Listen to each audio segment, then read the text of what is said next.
ഒരു കാര്യം കൂടെ നോക്കാം. നോക്കൂ, നേരത്തെ പറഞ്ഞു, ഏദൻ തോട്ടം മുതൽ ഒരു വചനം തെറ്റായി വ്യാഖ്യാനിച്ചപ്പോൾ മരണം കടന്നു വരുന്നു എങ്കിൽ എത്രയോ വചനങ്ങൾ തെറ്റായി വ്യാഖ്യാനിക്കുന്നു. അതുകൊണ്ട് തെറ്റായ രീതിയിൽ വിശ്വസിച്ചിരിക്കുവാനല്ല. ഓക്കെ, അപ്പൊ നമ്മൾ ഒരു വിഷയം നോക്കി. തുടർന്ന് നോക്കുന്നത് പുരോഹിതന്മാരോടും വിശ്വാസികളോടും സ്തോത്രം പറയാമോ? നമ്മൾ പറഞ്ഞിട്ടുണ്ട്, പുരോഹിതനെ കാണുമ്പോൾ അച്ഛന്മാരോടും പാസ്റ്ററോടും വിശ്വാസികളോടും സ്തോത്രം പാസ്റ്റർ എന്ന് പറയാറുണ്ട്. ഇത് നിസ്സാരമെന്ന് തോന്നും. വചനം എന്താ പറഞ്ഞത്? എന്റെ കൽപ്പനകൾ ലഭിച്ച് പ്രമാണിച്ചനുസരിക്കുന്നവനെ എന്റെ പിതാവ് സ്നേഹിക്കും. അപ്പൊ ദൈവസ്നേഹം കിട്ടണമെങ്കിൽ പോലും വചനത്തിനുള്ളിൽ എന്താണോ കർത്താവ് പറഞ്ഞിരിക്കുന്നത് അത് വെളിപ്പെടുത്തി കിട്ടി അതിനോടൊപ്പം ചേർന്ന് നിൽക്കുന്നവനാണ് ദൈവത്തിന്റെ സ്നേഹം. അപ്പൊ അടുത്ത വാക്യം എന്താ? എന്റെ പിതാവ് സ്നേഹിക്കുകയും ഞാനും അവനെ സ്നേഹിച്ച് അവന് എന്നെ തന്നെ വെളിപ്പെടുത്തി കൊടുക്കും. അപ്പോൾ സഭകൾ പറയും കുഴപ്പമൊന്നുമില്ല എന്ന് പറഞ്ഞുകൊണ്ട് അവിടെ ഇരിക്കാനല്ല. വചനം പറയുന്നു വള്ളിക്കോ പുള്ളിക്കോ മാറ്റം വരുത്തില്ല. വെളിപ്പാട് ലഭിക്കും. വെളിപ്പാടാണ് നിത്യജീവൻ. അതാണ് ദൈവസഭയുടെ അടിസ്ഥാനം. റോമർക്കെഴുതിയ ലേഖനം 6-ാമത്തെ അധ്യായം 18-ാമത്തെ വാക്യം. പാപത്തിൽ നിന്ന് സ്വാതന്ത്ര്യം ലഭിച്ച് നീതിക്ക് ദാസന്മാരായി തീർന്നിരിക്കൊണ്ട് ദൈവത്തിന് സ്തോത്രം. ആരാണ് ഇവിടെ സ്തോത്രം പറയുന്നത്? ഇതെല്ലാം ഒരു റോൾ മോഡലാണ്. നമ്മൾ ഇങ്ങനെ വായിക്കും. ശ്രദ്ധിക്കുക, നമ്മൾ നേരത്തെ യേശുക്രിസ്തു നാമത്തിൽ വിശ്വസിച്ച് സ്നാനമേൽക്കാതെ പാപത്തിൽ മരിച്ചിരിക്കുന്നവരായിരുന്നു. ഇന്ന് ഈ സഭകൾ പെന്തക്കോസ്തലുള്ള ജനങ്ങൾ ഇരിക്കുന്ന പോലെ. അപ്പൊ ആരാണ് അവര് സ്തോത്രം പറയുന്നത്? പുരോഹിതനും എല്ലാവരും സ്തോത്രം. നമ്മളത് പറയില്ല. എന്തുകൊണ്ടാ? 1-ാമത്തെ വരി, പാപത്തിൽ നിന്ന് സ്വാതന്ത്ര്യം ലഭിച്ചു ആമേൻ എന്നതിന്റെ തെളിവാണ് അവൻ പുരോഹിതനെ നോക്കി സ്തോത്രം പറയാത്തത്, വിശ്വാസികളെ നോക്കി സ്തോത്രം പറയാത്തത്. അവർ ആർക്കാണ് സ്തോത്രം? ദൈവത്തിനാണ് സ്തോത്രം. ആര് മാത്രമേ മനസ്സിലാക്കുള്ളൂ? പാപത്തിൽ നിന്ന് സ്വാതന്ത്ര്യം ലഭിച്ചവൻ. പാപത്തിൽ നിന്ന് സ്വാതന്ത്ര്യം ലഭിക്കാൻ എന്താണ്? അപ്പോസ്തലപ്രവൃത്തി 2:38 അതാണ് നമ്മൾ പഠിപ്പിക്കുന്നത്. ഓരോരുത്തർ കർത്താവായ യേശുക്രിസ്തുവിന്റെ നാമത്തിൽ സ്നാനമേൽപ്പിൻ. എന്തിനാണ്? പാപങ്ങളുടെ മോചനത്തിന്. അതാണ് റോമർ 6:18. പാപത്തിൽ നിന്ന് സ്വാതന്ത്ര്യം ലഭിച്ചു. ഇനി അടുത്ത് നമ്മൾ ദാസൻ. ആർക്കാണ് ദാസൻ? നീതിക്ക്. നീതി എന്താണ്? ദൈവത്തിന്റെ വചനമാണ്. ആ വചനമാണ് നീതിയുടെ വസ്ത്രം. ആ വചനം മണവാട്ടി, കാണിക്കുക, വചനമാകുന്ന മണവാട്ടി. അതാണ് നമുക്ക് നൽകുന്ന ഈ വചനം. ഈ വചനം ഓരോന്നും നമ്മുടെ അടുക്കിലേക്ക് വരുമ്പോൾ ആ വചനവും അതിനകത്തുള്ള വെളിപ്പാടും വിശ്വസിക്കുന്നവനാണ് ആ വചനം എന്നെ ധരിക്കുന്നത്. ആ വചനത്താൽ ഞാൻ മണവാട്ടിയാകണം. കാര്യം മണവാളൻ മണവാളനാണ്. യേശുക്രിസ്തുവിന്റെ വചനം മുഴുവചനം ദൈവവചനമാണ്. ആ മുഴുവചനവും എന്നെ ധരിപ്പിക്കുകയാണ്. എന്റെ ജീവിതത്തിൽ അപ്ലൈ ചെയ്യേണ്ട ഓരോ വചനവും പുരോഹിതനിലൂടെ പ്രവാചകന്മാരിലൂടെ കർത്താവ് എനിക്ക് നൽകുമ്പോൾ ഞാൻ അത് വിശ്വസിച്ചിട്ട് ആ വചനപ്രകാരം ജീവിക്കുന്നതാണ് ദൈവം എന്നിൽ കണക്കിടുന്നത്. ആ വചനം എന്നിൽ അപ്ലൈ ആയി. ആ വചനം ഉണ്ട് എന്ന് പറഞ്ഞിട്ട് വചനത്തിന് വിരുദ്ധമായി നിൽക്കുന്നെങ്കിൽ വചനം ഇല്ല എന്നാണ്. പ്രവൃത്തികൾ കൊണ്ട് വൃക്ഷത്തെ തിരിച്ചറിയാം. അപ്പോൾ നിങ്ങൾ സ്തോത്രം പറയുന്നുണ്ട്, നിങ്ങൾ പറഞ്ഞോ, പക്ഷെ എന്ത് കാണുന്നു? നിങ്ങളെ പാപം മോചിച്ചിട്ടില്ല. അത് നിങ്ങൾക്ക് അറിയില്ല. ദൈവം നമുക്ക് വെളിപ്പെടുത്തി തന്നു. അത് കർത്താവ് യേശുക്രിസ്തു അവന്റെ നാമത്തിൽ പാപമോചനം എന്ന വീണ്ടെടുപ്പുണ്ട്. എഫേസ്യ ലേഖനത്തിലും കൊലോസ്യ ലേഖനത്തിലും അപ്പോസ്തലപ്രവൃത്തി 10:43 താഴേട്ടും പറയുന്നുണ്ട്. യേശുക്രിസ്തു നാമത്തിൽ മാത്രമേ പാപമോചനമുള്ളൂ. എഫേസ്യ 1 പറയുന്നുണ്ട്, കൊലോസ്യയിൽ പറയുന്നുണ്ട്. അപ്പൊ പാപത്തിൽ നിന്ന് സ്വാതന്ത്ര്യം ലഭിച്ചു. ഇത് ആരോട് പറയുന്നത്? റോമർക്ക് ലേഖനമാണ്. പൗലോസ് വീണ്ടും ജനനം പ്രാപിച്ച് പ്രാപിക്കാതെ സ്നാനപ്പെട്ട് പരിശുദ്ധാത്മാവ് പ്രാപിച്ച് നിൽക്കുന്ന ഒരു പുരോഹിതൻ പഠിപ്പിക്കുന്ന ആരെ? അതുപോലെ പാപമോചന സ്നാനം ഇതൊക്കെ സഭയിൽ പഠിപ്പിക്കുന്നതാണ്. ഒരുതിലൊക്കെ ഓരോ സഭകളിൽ പഠിപ്പിക്കുന്ന കാര്യങ്ങൾ നമുക്ക് പഠിപ്പിക്കാൻ തന്നിരിക്കണം. അപ്പൊ ഈ വണ്ണം സ്നാനമേറ്റ് സഭയിൽ ഇരിക്കുന്ന ജനത്തോട് പറയുകയാണ് പാപത്തിൽ നിന്ന് സ്വാതന്ത്ര്യം ലഭിച്ചു. കണ്ടോ, നമ്മൾ ഈ യേശുക്രിസ്തു നാമത്തിൽ സ്നാനപ്പെടാത്ത കുറച്ച് വ്യക്തികളുണ്ടെങ്കിൽ അവർക്കല്ല. പക്ഷെ അവരും പറയും ബൈബിൾ എന്റെ കയ്യിലുണ്ട്, ഞാൻ വിശ്വാസിയാണ്, ഞാൻ പള്ളിയിലാണ്, എനിക്കുള്ളതാണ്. അല്ല, ദൈവവചനം വിശ്വസിച്ചു പ്രമാണിച്ചനുസരിക്കുന്ന ആരോ അവർ, അതാണ് നിങ്ങൾക്കോ വരം ലഭിച്ചു, പുറത്തുള്ളവരോ. ഈ സഭയിൽ തന്നെ ഇരുന്നാലും ഈ വചനം വിശ്വസിച്ചു പ്രമാണിച്ചനുസരിക്കാത്തവൻ ദൈവസന്നിധിയിൽ ആരാണ്? പുറത്തുള്ളവൻ. അപ്പൊ ഈ സ്നാനപ്പെട്ട് പരിശുദ്ധാത്മ പ്രാപിച്ചു കഴിയുമ്പോൾ നമ്മൾ എങ്ങനെ ഇൻ ജീസസ് ക്രൈസ്റ്റ് ആവുന്നത്? ഞാൻ ക്രിസ്തുവിലും ക്രിസ്തു എന്നിലും നമ്മൾ ഒന്നായി തീർന്നു, ഏക ശരീരമാകുമാർ നാം ഒരേ ആത്മാവിനാൽ സ്നാനമേറ്റിരിക്കുന്നു. അപ്പോ സഭയിൽ ഇതൊക്കെ പെന്തക്കോസ്തലും കത്തോലിക്കലും പഠിപ്പിക്കാം, പക്ഷെ അവർക്കുള്ളതല്ല. പാപമോചനം യേശുക്രിസ്തു നാമത്തിൽ ചെയ്ത ജനത്തോട് ആ സഭയിൽ ഒരു പുരോഹിതൻ പറയുന്നതാണ്. ആ പുരോഹിതന് പരിശുദ്ധാത്മ ലഭിച്ചുവെങ്കിൽ ഇങ്ങനെ തന്നെ പറഞ്ഞു കൊടുക്കും. അപ്പോഴാണ് കർത്താവേ, സഭയിൽ നാം വെറുതെ ഇത് വായിക്കേണ്ടതല്ല, അങ്ങനെ ഒരു വേർതിരിക്കപ്പെട്ട ജനത്തോട് വേർതിരിക്കപ്പെട്ട പുരോഹിതൻ പറഞ്ഞു കൊടുത്തതാണല്ലോ, അതുകൊണ്ടൊരു വേർപാട് നമുക്കും വേണം. കത്തോലിക്ക മാത്രമേ പെന്തക്കോസ്തൽ പറയുന്ന വേർപാടല്ല, ഒരു മരണം. ദൈവത്തിന്റെ വചനം, സത്യമായ ഒരു വചനം കേൾക്കുന്ന, അങ്ങനെയല്ല കേൾക്കുന്ന, എന്റെ ഹൃദയത്തിൽ അത് വെളിപ്പാടായിട്ട് വന്നാൽ എനിക്കൊരു മരണം നിശ്ചയം. ഇപ്പോഴും അങ്ങനെ മരണപ്പെട്ട്, അതായത് സ്നാനം മരിച്ച് അടക്കി ഉയർത്തിയതിൽ പരിശുദ്ധം ലഭിച്ച് ഇവിടെ വന്നിരിക്കുന്നവരാണ്. നമുക്കും വേണം മരണം. അതിനാണ് ഇവിടെ വരുന്നത്. നമ്മൾ പലരും ഇന്ന് ചിലപ്പോൾ ലോകത്തിന്റെ രീതിയിലായി പോകാം, ജഡശരീരത്തിലാണ്. അങ്ങനത്തെ സ്വഭാവം കൂടെ മരിപ്പിച്ചിട്ട് ഈ ആത്മാവിനാൽ ജഡത്തിന്റെ പ്രവൃത്തിയെ മരിപ്പിക്കും, എങ്കിൽ നിങ്ങൾ ജീവിക്കും. അപ്പൊ ദിനം പ്രതി നമ്മൾ പാപസംബന്ധമായ ഓരോന്നും ഉപേക്ഷിച്ചിട്ട് ക്രിസ്തുവിന്റെ ഇഷ്ടപ്രകാരം ജീവിക്കുന്നതിനാണ് ആലയത്തിൽ വരുന്നത്.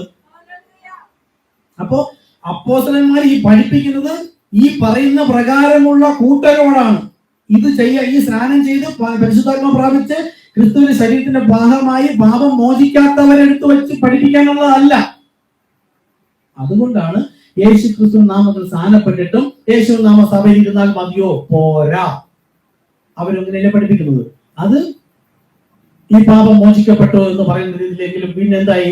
മരണകരമായ മഞ്ഞയാണ് കഴിക്കുന്നത്.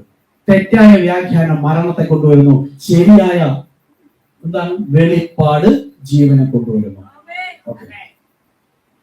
അപ്പൊ പാപത്തിൽ നിന്ന് സ്വാതന്ത്ര്യം ലഭിച്ച് നീതിക്ക് ദാസന്മാരായി, കണ്ടോ, ദൈവത്തിന്റെ വചനമാണ് നീതിയുടെ വസ്ത്രം. ആ വചനത്തിന് ഞാൻ ആരാ? ദാസനാണ്. അപ്പൊ വചനം യജമാനൻ, കർത്താവ്, ഗുരു, അതിന് ഞാൻ കീഴ്പ്പെട്ടു എന്ന് ദൈവം കണക്കിടുന്നതാണ് ആ വചനം. ആമേ, ഞാൻ ഈ അങ്ങനെ ജീവിച്ചോളാം കർത്താവേ എന്ന് പറഞ്ഞ് അങ്ങനെ ജീവിക്കുമ്പോഴാണ് ഞാൻ ആ ക്രിസ്തുവിന് അല്ലെങ്കിൽ വചനത്തിൽ നീതിക്കുള്ള ദാസനാവുന്നത്. ഇല്ലെങ്കിൽ ആവില്ല. അപ്പൊ അങ്ങനത്തെ ഒരു പ്രവൃത്തി ആകുമ്പോൾ ദൈവത്തിന് സ്തോത്രം. അപ്പൊ എന്നെ ഇപ്പൊ റോമർ 12 മർമ്മം ഒന്നുകൂടെ പറഞ്ഞുതരാം. കർത്താവ് യേശു ക്രിസ്തു എന്റെ പാപത്തിൽ നിന്ന് എന്നെ മോചിപ്പിച്ച് നീതിയുടെ വസ്ത്രങ്ങൾ തരുന്നത് കൊണ്ട് ഞാൻ ദൈവത്തിന് സ്തോത്രം ചെയ്യുന്നു. അപ്പൊ ആരാണ് ദൈവത്തിന് സ്തോത്രം കൊടുക്കാനുള്ളത്? ഈ പാപമോചനം ലഭിച്ച് ദൈവവചനത്തിന് കീഴ്പ്പെടുന്ന വ്യക്തികളാണ് അവരുടെ ജീവിതം കൊണ്ട് ദൈവത്തിന് സ്തോത്രം കൊടുത്തുകൊണ്ടിരിക്കുന്നത്. ഓക്കെ, ഇനി റോമർ 7:25. ഇതുപോലെ ഓരോ വചനവും ബൈബിൾ മൊത്തവും എടുത്താൽ യേശു പറഞ്ഞതുപോലെ എല്ലാം പഠിപ്പിക്കാൻ ബൈബിൾ മാത്രം പോരില്ല, കഴിയില്ല. നമുക്ക് വർഷങ്ങളും മാസങ്ങളും പുതിയത് ഒരുപാട് പഠിക്കേണ്ടതുണ്ടാവും. ഓരോ വാക്യത്തിൽ നിന്നും ധാരാളം ഉണ്ടാവും. റോമർ 7:25. നമ്മുടെ കർത്താവായ യേശുക്രിസ്തു മുഖാന്തരം ഞാൻ ദൈവത്തിന് സ്തോത്രം ചെയ്യുന്നു. ഇത് കേൾക്കുമ്പോൾ ഇവിടെ തൃത്വവാദികൾക്ക് കണ്ട 2 പേരുണ്ട്. നമ്മുടെ കർത്താവായ യേശുക്രിസ്തു മുഖാന്തരം ഞാൻ ദൈവത്തിന് സ്തോത്രം. കണ്ടോ, ദൈവം തന്നെ യേശുക്രിസ്തുവിന് സ്തോത്രം എന്നല്ലേ എഴുതേണ്ടത്? ഇതൊക്കെ ജ്ഞാനമാണ്. ഞാൻ നിങ്ങളെ അങ്ങനെയും കൂടെ പഠിപ്പിക്കുകയാണ്. നമുക്കിത് മനസ്സിലാകും. നമ്മൾ ഈ കാര്യം പറയാൻ പോകുമ്പോൾ ഇപ്പൊ നോക്കുക, നമ്മളിൽ നിന്ന് ആരെങ്കിലും ഈ വെളിപ്പാട് ലഭിക്കാത്ത സ്നാനപ്പെട്ടുകൂടെ ഇരിക്കുന്നുണ്ട്. ഈ റോമർ 7:25 അവരോട് പറയുമ്പോൾ അവർ ആദ്യം പറയും, കണ്ടോ, നിങ്ങൾ തന്നെ പറഞ്ഞു യേശുക്രിസ്തുവാണ് ദൈവമെന്ന്. നമ്മുടെ യേശുക്രിസ്തു മുഖാന്തരം ദൈവത്തിന് സ്തോത്രം എന്ന് പറയുമ്പോൾ 2 വ്യക്തിയില്ല, സഹോദരൻ അല്ലെങ്കിൽ സഹോദരി, നമ്മൾ എന്ത് പറഞ്ഞു കൊടുക്കും? അതാണ് ഇനി പറയുന്നത്. അപ്പൊ ഓരോ വാക്യത്തിന്റെയും ഉള്ളിലാണ് ദൈവത്തിന്റെ നിഗൂഢ രഹസ്യം, സത്യം കിടക്കുന്നത്. അത് നമുക്ക് മനസ്സിലായാൽ മാത്രമേ ക്രിസ്തു നമ്മോടുള്ളൂ. ഇന്നലെ ഞാൻ നമ്മുടെ ചർച്ച് ഗ്രൂപ്പിൽ ഓടിയിട്ടുണ്ട്, കണ്ടോ, ഒരാള് സ്നാനത്തിന്റെ കാര്യം അറിയാൻ വേണ്ടി വിളിച്ചത്. 2 മണിക്കൂർ ഒരു വ്യക്തിയോട് സംസാരിച്ച്, നിങ്ങൾ 1 മണിക്കൂർ കേട്ടാൽ എന്നെ അടി തരും. നിങ്ങൾ ഇത്രത്തോളം മണ്ടത്തരങ്ങൾ പറഞ്ഞു കൊടുത്തതൊന്നും മനസ്സിലായില്ല എന്ന് പറഞ്ഞാൽ ക്ഷമിച്ചല്ലോ എന്നോർത്ത് നിങ്ങൾക്ക് തന്നെ തോന്നും. 2 മണിക്കൂർ സംസാരിച്ചിട്ട് അയാൾക്കൊന്നും മനസ്സിലാവുന്നില്ല. അപ്പൊ കോൾ കട്ടായി. വീണ്ടും 1/2 മണിക്കൂർ നിങ്ങളെ മുഷിപ്പിക്കേണ്ടത് വെച്ചിട്ടാണ്. നിങ്ങൾക്ക് ആർക്കെങ്കിലും വേണമെന്നുണ്ടെങ്കിൽ ചോദിച്ചാൽ രണ്ടാമത്തെ ഇട്ടുതരാം. രണ്ടാമത്തെ 30-32 മിനിറ്റ് സംസാരിച്ചപ്പോ അവസാനത്തെ 10-15 മിനിറ്റ് മുമ്പാണ് അദ്ദേഹത്തിന് മനസ്സിലായത്, പാസ്റ്റർ എനിക്ക് സ്നാനം വേണം, എനിക്ക് സ്നാനപ്പെടണം. വരാന്ന് പറഞ്ഞു. ഇന്ന് ഞാൻ വന്നില്ല. വരാം, സ്നാനപ്പെടാന്ന് പറഞ്ഞു. പിശാചി അടിച്ചിട്ട് പോകാറുണ്ട്. ഭാഗ്യം, പ്രാർത്ഥിക്കുക. അപ്പൊ അദ്ദേഹം ചോദിക്കുന്നു, പാസ്റ്റർ നിങ്ങൾക്ക് 2 വസ്ത്രം ഉണ്ടോ? 2 വസ്ത്രമുള്ള ഒരു വസ്ത്രം കൊടുക്കണമെന്ന് പറഞ്ഞിരിക്കുന്നു. അതെ, എനിക്ക് അനേക വസ്ത്രം ഞാൻ തരാൻ പാസ്റ്റർ എന്ന് പറഞ്ഞു. അപ്പോഴൊന്നും പറഞ്ഞു കൊടുത്തില്ല. പോണെങ്കിൽ പോട്ടെ. ഇത് ഈ മർമ്മങ്ങളൊക്കെ ദൈവം മറച്ചു വെച്ചിട്ട് പോയതാണ്. നമ്മൾ CSIയിലെ മർത്തമിൽ ഇരുന്ന് അവിടെ തന്നെ ഇരുന്ന് മരിച്ചു പോയതുകൊണ്ടല്ലോ. അവര് സത്യങ്ങളൊന്നും അറിയാതല്ലേ മരിച്ചു പോയത്. പക്ഷെ അവര് മരിച്ചു പോയതുപോലെ സത്യം അറിയാതെ മരിച്ചു പോകാൻ ദൈവം നമ്മെ കുറിച്ച് ആഗ്രഹിക്കാത്തതുകൊണ്ട് കർത്താവ് നമ്മെ അവിടെ നിന്ന് വിളിച്ച് പുറത്തേക്ക് കൊണ്ടുവന്നിട്ട് ഈ സത്യങ്ങളൊക്കെ പഠിപ്പിച്ചത്. അപ്പൊ പിന്നെ അവർക്ക് പറഞ്ഞിട്ട് ആവശ്യമുണ്ടോ? ഇതൊന്നും പുറത്ത് പഠിപ്പിക്കാൻ പാടില്ലാത്ത കാര്യമാണ്. റോമർ 7:25 പറയുന്ന പ്രകാരം അവിടെ ഒരു സത്യം എഴുതിയിട്ടില്ല. അങ്ങനെ ഇനിയിപ്പോ പറയാൻ പോകണേ, ഈ കാര്യം കൂടെ തൊട്ട് താഴെ എഴുതണ്ടേ, 26 മുതൽ അങ്ങോട്ട് എഴുതി വെക്കണ്ടേ. അപ്പൊ ഇതെല്ലാം സഭയിൽ പഠിപ്പിക്കേണ്ടതാണ്. സഭ ദൈവത്തിന്റെ സഭ, ദൈവത്തിന്റെ സഭ അല്ലാതെ ഉണ്ട്. ആ മൂടുപടയുന്ന സഭയിൽ വരാം ദൈവസഭയ്ക്ക് എന്ന് പ്രത്യേകം പറയുന്നത്. അപ്പൊ ദൈവസഭ അല്ലാത്ത സഭയുണ്ട്. അവരിതല്ല, ശിഷ്യന്മാരോട് മാത്രമേ ദൈവം രഹസ്യങ്ങൾ സംസാരിച്ചുള്ളൂ. അവർ പുറത്തുള്ളവരോ? അപ്പൊ ഇവിടെ നോക്കൂ, ഈ വസ്ത്രം എന്ന് പറഞ്ഞാൽ എന്താണ്? അതാണ് വചനം. അത് ഞാൻ അവസാനം പറയുന്നുണ്ട്. അപ്പൊ പാസ്റ്റർ 2 വചനമേ ഉള്ളൂ. നീതിയുടെ വസ്ത്രം എന്ന് പറഞ്ഞാൽ വചനമാണ്. അപ്പൊ 2 വസ്ത്രം ഉണ്ടെങ്കിൽ ഒരു വസ്ത്രം തരാൻ പറഞ്ഞ 2 വചനമാണോ ഉള്ളത് എന്ന് മണ്ടത്രയും ചോദ്യങ്ങളാണ്. ഒരു ഉദാഹരണത്തിന് പറഞ്ഞതാണ്. അതായത് നമ്മൾ ഇപ്പോൾ നീതിയുടെ വസ്ത്രം അണിഞ്ഞുകൊണ്ടിരിക്കുകയാണ്. ഈ വെളിപ്പാട് ഇത് നമ്മുടെ സഹോദരങ്ങളോട് പറയണം. ഈ സ്നാനവും വിശ്വാസ സ്നാനം സ്വീകരിക്കാത്തവർ നമ്മൾ പറയണം. അതാണ് അവന് വസ്ത്രം കൈമാറുന്നത്. നീതിയുടെ വസ്ത്രം ലഭിച്ച് നമുക്ക് മുമ്പേ മെസ്സേജ് അറിഞ്ഞവർ നമ്മളോടൊന്ന് പറഞ്ഞതുകൊണ്ടല്ലേ നമുക്ക് ഈ വെളിപ്പാട് ജയിക്കാൻ പറ്റിയത്. ഇന്ന് നമ്മൾ ഈ വചനം സ്വീകരിക്കുമ്പോൾ നീതിയുടെ വസ്ത്രം ലഭിക്കുന്നത്. ഇല്ലെങ്കിൽ നരകത്തിൽ തള്ളും. കൈകാലം കെട്ടി മത്തായി 22 വായിച്ചു നോക്കുക. കല്യാണ വസ്ത്രം, കല്യാണ മണവാളം ധരിച്ചിരിക്കുന്നത് വചനം എന്ന വസ്ത്രം. നമ്മളും വചനം അണിയുകയാണ്. അപ്പോ ഇത് നിങ്ങൾ പറയണം. 2 വസ്ത്രം, 2 ഉദ്ദേശം എന്താ? നമുക്ക് ആ വസ്ത്രം വെളിപ്പാട് ലഭിച്ചുകൊണ്ടിരിക്കുകയാണ്. കുറച്ചൊക്കെ പറയാവുന്നവരോട് പറയുക, സഭയിൽ വരട്ടെ, ബാക്കി പഠിപ്പിക്കാം. കോട്ടയത്ത് എറണാകുളത്ത് ഒരു ബ്രദർ വിളിച്ചിട്ടുണ്ട്. ലൈവ് കാണുന്നുണ്ടാവും. ഞാൻ പറഞ്ഞു ഒരുപാട് 1-2 കാര്യം പറഞ്ഞത് ഭയങ്കര ആകാംക്ഷ. ബാക്കി അതോട് പറയൂ. അത് ഞാനിപ്പോ ഇനി അങ്ങനെ പറയില്ല, അത് പറയാൻ പാടില്ല. ദൈവം മൂടി വെച്ചിട്ട് പോയതാ. ഇത്രയും എനിക്കും അറിയില്ലായിരുന്നു. നിങ്ങൾ സ്നാനം വെച്ച് സഭയിൽ വരും. ഇതിലും വലിയ മർമ്മങ്ങളുണ്ട്. വലിയ ആകാംക്ഷയോടെ വരാമെന്ന് പറഞ്ഞിരിക്കുകയാണ്. ഇപ്പൊ ഞാൻ സഭകളെ പുരോഹിതന്മാരൊക്കെ സർപ്പസന്ധികൾ എന്ന് പറഞ്ഞിട്ട് ഇട്ടിട്ട് ഏകദേശം 100-ലധികം ആൾക്കാരെ വിളിച്ചു. ഒരു ദിവസം 15-20 പേരൊക്കെയാണ് വിളിക്കുന്നത്. മൊത്തത്തിൽ ഇതുവരെ 4-5 പേര് സ്നാനപ്പെടാൻ റെഡി ആയിട്ടുണ്ട്. പലരും വിമർശിക്കാൻ വിളിച്ചവരുണ്ട്, സത്യം അറിയാൻ വിളിച്ചവരുണ്ട്. പല സഭകളിലും പോയിട്ട് ഒന്നും മനസ്സിലാകാതിരുന്നിട്ടും ഇപ്പോഴും സത്യം ആഗ്രഹിച്ചിരിക്കുന്ന 2-3 വ്യക്തികളുണ്ട്. അങ്ങനത്തെ നമ്മൾ ഓടിയതുപോലെ ഓടിക്കൊണ്ടിരുന്നവര്, അങ്ങനെയുള്ളവരുണ്ട്. ഓക്കെ, അപ്പൊ ഇതൊക്കെ കേൾക്കുമോ? ഇവിടെ നോക്കും. റോമർ 7:25 ഒരു കാര്യം കൂടെ നിർത്താം. നമ്മുടെ കർത്താവായ യേശു ക്രിസ്തു മുഖാന്തരം ഞാൻ ദൈവത്തിന് സ്തോത്രം അർപ്പിക്കുന്നു. ആരെക്കുറിച്ച് എന്താണ് പറഞ്ഞതെന്ന് വെച്ചാൽ ഇവിടെ ഞാൻ എന്ന് പറഞ്ഞിരിക്കുന്നു. ഈ ഞാൻ ആരാണ്? അവിടെ അപ്പോഴും പറഞ്ഞത് പൗലോസ് സഭയെ പഠിപ്പിക്കുകയാണ്. ഞാൻ ദൈവത്തിന് സ്തോത്രം അർപ്പിക്കുന്നു. എന്തിന്? തൊട്ട് മുമ്പ് നമ്മുടെ അപ്പൊ അവിടെ വന്നിരിക്കുന്നവരും യേശു കർത്താവെന്നും സൃഷ്ടികർത്താവായ ദൈവം തന്നെയാണ് യേശു എന്ന കർത്താവെന്നും, 2 കർത്താവെന്നല്ല, ഇത് ഒരു കർത്താവ് തന്നെ എന്ന് വിശ്വസിച്ച് സ്നാനപ്പെട്ട കൂട്ടരോട് പറയുകയാണ്. നമ്മുടെ ഒരേ വിശ്വാസമുള്ളവർ. ഈ വിശ്വാസം ഇല്ലാത്ത പിതാവായ ദൈവം വേറെ, യേശു ക്രിസ്തു എന്ന കർത്താവ് വേറെ എന്ന് പഠിപ്പിക്കുന്ന പെന്തക്കോസ്തുകാരന്റെ കൂടെ ഇരിക്കുന്നവരെ കുറിച്ചല്ല. അവരും പറയും, അവരെ പുരോഹിതനും പറയും, അവരെ വിശ്വാസികൾ നമ്മുടെ. അങ്ങനെയല്ല. ദൈവം കണക്കിടണം. ദൈവം കണക്കിടണമെങ്കിൽ ഈ വെളിപ്പാട് ലഭിക്കണം. റോമർ 10:9 നമ്മളോട് പഠിപ്പിച്ച യേശു തന്നെ കർത്താവ്. അതായത് സൃഷ്ടികർത്താവ് തന്നെയാണ് യേശു. അതാണ് പുത്രൻ. പുത്രൻ തന്നെ പിതാവ് എന്ന് പറഞ്ഞാൽ ആരും വിശ്വസിക്കില്ല. പക്ഷേ യേശു വീണ്ടും ആശ്ചര്യമായി പറഞ്ഞിട്ടുണ്ട്, പിതാവും പുത്രനും ഒന്നാകുന്നു. യോഹന്നാൻ 10:30. അതിനെ അവർ 2 ആക്കുന്നു. എന്ത് മർമ്മം അവർക്ക് ഗ്രഹിച്ചിരിക്കുന്നത്. അതുപോലെ ഇവിടെ ഞാൻ ദൈവത്തിന് സ്തോത്രം ചെയ്യുന്നു എന്ന് പറഞ്ഞാൽ ഇവണ്ണം നിൽക്കുന്ന ഞാൻ ദൈവത്തിന് സ്തോത്രം ചെയ്യുന്നു എന്ന് പറഞ്ഞത് ആരോടൊപ്പം? നമ്മുടെ കർത്താവായ യേശു ക്രിസ്തു മുഖാന്തരം. അപ്പൊ ഇവിടെ ഒന്നാമത്തെ കാര്യം അറിയേണ്ടത്, യേശുക്രിസ്തു എന്ന കർത്താവും യഹോവ എന്ന സൃഷ്ടികർത്താവും ഒന്ന്.